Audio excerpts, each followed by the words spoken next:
abanyakayanza mumbabarire mubanze murindire ntimunyononera akazi abego.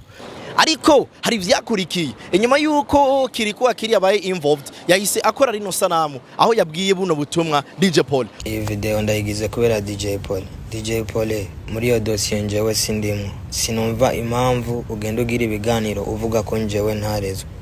Umbabarire cyane ntusure kunshafuriza izina.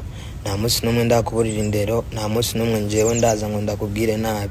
Rero habemwo kubahana cyo kuvugana byo ko ntarezwe urashobora gufata umwanya ukarera bawe kugira nibaze bamere nkatwe tutarezwe.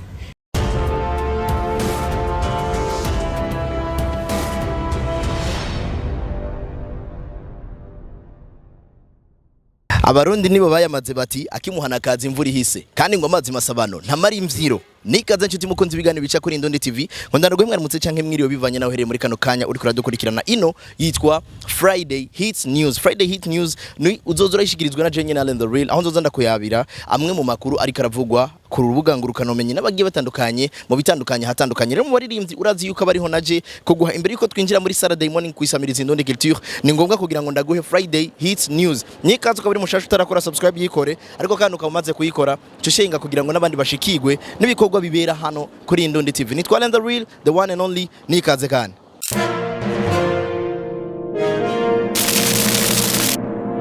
Mu makuru nagutorekanije kuri no munsi inkuru ya mbere ni no nkuru ivuga ko muri Big Fizzo abicishije ku rubuga rwe rwa Facebook yanditse agira ati abanyakayanza mumbabarire mubanze murindire ntimunyononera akazi abego. Aho yari karavuga ku ndirimbo nshashigiye gusohoka ya Bifes and the Flow ari kumwe na D1 aho bana yuko abaririmbyi bomwe babiri bemeza yuko bagiye gusohora indirimbo aho ari indirimbo ubona yuko iri kirakorerwa promotion mu gihe Bifes and the Flow ari mu gihugu cy'Ububirigi aho igiteramo cya mbere kitagenze neza ariko bakaba bimaze kuboneka yuko hari ikindi giteramo agiye kubafashanya na Chameleone, Double J ndetse na Kiriko akiri aho bizi yuko umurimbyi Mokenzi wewe wamuzanye cyangwa wabazanye avuga ati Mokenzi nazo mu giteramo kindi naho nyene bari bavuze yuko agiye kubonekamwe kuko ngo wamuzanye muri Europe atakintu na kimwe azi. Reka ndagusomera bimwe mu byo Bifes yahise yandika aho umuririmvyi Big Fizzo yaramaze kuba basaba yuko bo bangira. Bifes and the Flow ku rubuga rwa Facebook yanditse amajambo agira ati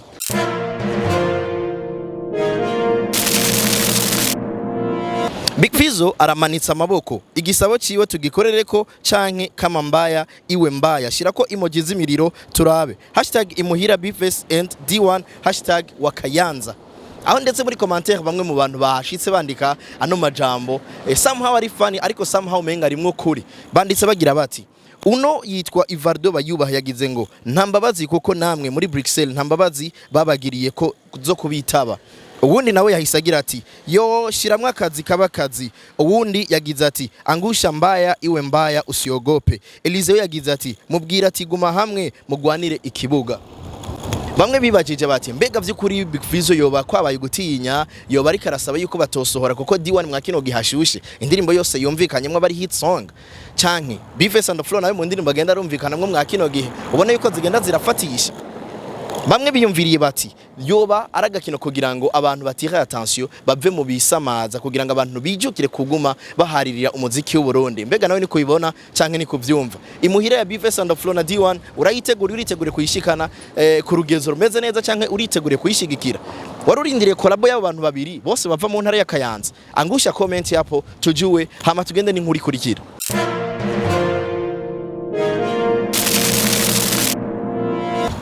Mugiye mukayanza ho byifashe uko hano ku rundi ruhande byifashe kuno muri Citizen Sound kwa Joel byifashe uko abicishije ku rubuga rwa Instagram yanditse agira ati umwanya bawuhaye umwanya uravuga ku mwanya so excited kubereka gahunda tujana is the next release much love and respect kuri official dramati na DJ Fernando aye for the collabo.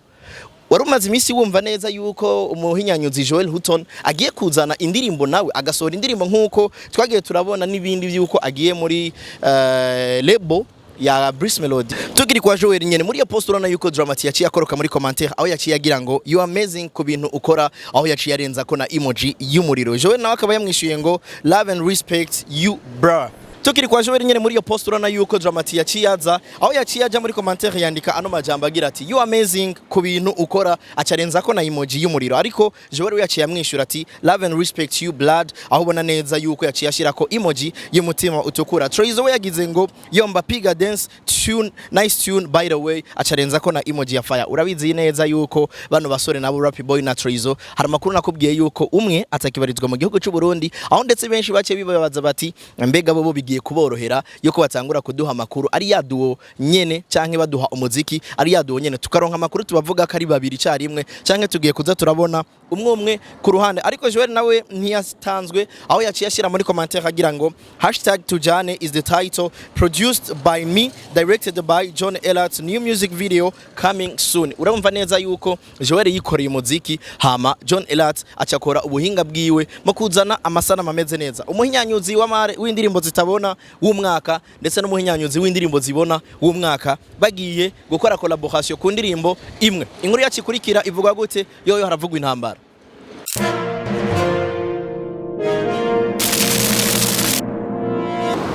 Ino dosi ikomeza kuvyura isura ikomeza kuzana irindi shusho rishasha aho bamwe babibona nka umengo birashura ko biriko birafecta umuziki w'u Burundi ndetse bamwe bagatangura gutinya kuko twari twaravyibagiye aho bamwe mu baririmbyi batana mu mitwe n'abantu bakoranye canke n'ama management birashobora ngo kwafecta gutyo bigatuma habamwe no kwimana ama collabo nkuko bigenda biravugwa na bamwe mu bantu. Biravugwa yuko umuririmbyi Chris MB asanzwe ari kwa Paulin bishobora kuzomuvyarira umubano mubi ariko bamwe bakavuga bati nka hamwe umuririmbyi yobizana mwinzigo kubera Paulin yagize ibi canke bafitanye amatati naba vyo bari ibintu vyo gushaka kurondera inyenda muvano ya ndyogo. Byifashe gute? Murabizi yuko haciye imisi gusa hano ku rubuga rwa Akeza kuri Facebook banditse no majambo agira ati aho barekeresha na video ya interview Paulin ariko aravuga kubijanye n'indirimbo canke na bimwe mu vyo Double J yashoboye gushikirizwa yuko ashobora gushikira mu mvoto bivanye n'ivyo ariko aragirizwa na Paulin wa P Club.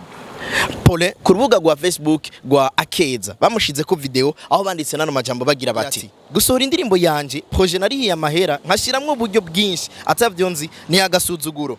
Muribuka ivyabaye ku ndirimbo Beautiful ya Sadbina Medi vyagenze nkuko nyene ndabihoyahoya ubuho sinovyihanganira ibi bitegerezwa kuja mu butungane. Birinza biva muri entertainment bikaja mu butungane benshi bemeza yuko ari dossier ibigiye kwaguka bigatuma habaho gukurikiranwa kw'ibina biriya abaririmbyi bakaza kuza barakurikiranwa bivanye nuko baje mu makontra badafise ivyanditse. Akimoza niyo majambo yabwiwe inyuma ya video yashoboye kuboneka kuri Akeza net aho bavuga bati nimba uri manager w'abaririmbyi amaze kubaka izina ukabigukora ibintu nk'umuntu agitangura gukora bino bintu wobiheba canke ukaja kwiga. Ariko ku majambo yavuzwe na Akimoza manager Billyman Boy Akimoza ati nta kintu na kimwe DJ Paulin yarishe muri irya ndirimbo vyose nitwe twabirishe ikindi naco mbe niko kitwe muhebera iyashu yacu kandi ku bintu atari gwiwe niyitware niyadutuma ko tuzomwitaba tuburane. Urumva neza yuko muri Billyman Boy biteguye kuburana ariko Paulin nawe akavuga ati indirimbo yari imaze amezi arenga 10. Umviriza ndagusomera ibintu banditse kuri Akeza net. Ivyo bizimana Paulin canke DJ Paulin umwe mu basanzwe bateza imbere umuziki mu Burundi yavuze igihe yariko asigura ingorane zimaze imisi ziri hagati yiwe no muririmbyi Double J once again zivuye ku ndirimbo sino kwirarana. Baririmbanye no muririmbyi rurangiranwa ava mu gihugu cy'u Buganda Jose Chameleone. Ingorane ihari niyi Double J yafashe ingingo yo gusohora indirimbo ku rubuga rw'iyo rwa YouTube atabwiye DJ Paulin mu gihe DJ Paulin avuga ko indirimbo yari gutegerezwa kuja ku rubuga rw'iwe kuko ari we yayirihiye amahera arakora nibishoboka byose kugira ngo Double J na Jose Chameleone bakorane iyo ndirimbo. Urumva neza yuko indirimbo sino kwirarana muri kano kanya turiko turavugana itakibarizwa ku rubuga rwa YouTube rwa Double J once again. Ariko kandi inyuma yuko Paulin yari yavuze ngo ibanza kuvako hama ibindi tukazobiyaga mu nyuma bamwe baribaza bati mbega mu butungane bigiye gukomeza ko babandanya guterana amajambo mu masana mu ariko barakora canke mu ma interviews bagenda barakora abandi bakagira bati mbega ibi bintu Billyman Boy vy'ukuri ni kwa kutagira indero bavuga ko canke harimo ukurenganywa. Bamwe bakagira bati Akimoza nukuri ntiyarakuye gukora bino bintu by'abantu bagitangura kano kazi ko kumanaginga abaririmbyi. Ariko hari vyakurikiye inyuma yuko kirikuwa kiri yabaye involved yahise akora rino sanamu aho yabwiye buno butumwa DJ Paul. Umviriza kirikuwa kiri. Assalamu alaikum. Iyi video ndayigize kubera DJ Paul. DJ Paul muri iyo dossier njewe sindimo. Sinumva impamvu ugenda ugira ibiganiro uvuga ko njewe ntarezwe. Umbabarire cyane ntusure kunshafuriza izina nta munsi n'umwe ndakuburira indero, nta munsi n'umwe njewe ndaza ngo ndakubwire nabi. Rero habemwo kubahana byo kuvugana byo ko ntarezwe, urashobora gufata umwanya ukarera abawe kugira nibaze bamere nkatwe tutarezwe.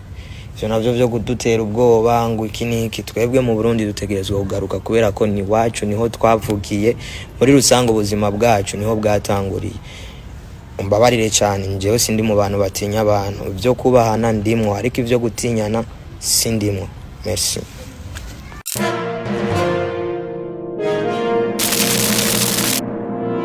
Ego urahejeje kumwumviriza kiri ku akili ivyo ashikirije hari ico wumvise mu vyo DJ Paulin yavuze canke bivanye n'amasanamu wagiye urabona nivyo yakimuze yashikirije ukuri kuri he mbega uriteze yuko abo bantu bose babiri canke izo mpande zibiri baja mu butungane canke wifuza yuko babikora bakabiheza hagati yabo?